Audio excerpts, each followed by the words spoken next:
मला एका प्रश्नाचं उत्तर द्या. चंद्रावर पहिलं पाऊल टाकणाऱ्या मानवाचं नाव काय? नील आर्मस्ट्रॉंग. पण खरंच नील आर्मस्ट्रॉंगच चंद्रावर पहिलं पाऊल टाकणार होता का?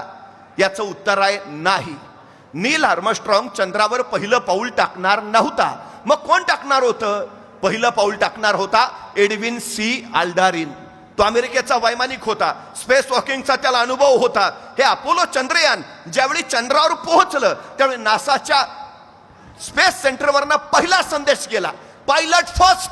आणि एडविन सी आल्डारिन पुढे झाला. पण चंद्रावर पाय टाकायच्या अगोदर त्याच्या मनात विचारांचा गोंधळ सुरू झाला. मी चंद्रावर पाय टाकला आणि त्या वातावरणात जळून गेलो तर? मी चंद्रावर पाय टाकला आणि तिथल्या गुरुत्वाकर्षणानं मला खेचून घेतलं तर? मी चंद्रावर पाय टाकला आणि तिथं मी भरकटलो तर? तो या विचारात होता. तोपर्यंत नासाच्या स्पेस सेंटरवरनं दुसरा संदेश आला, को पायलट नेक्स्ट.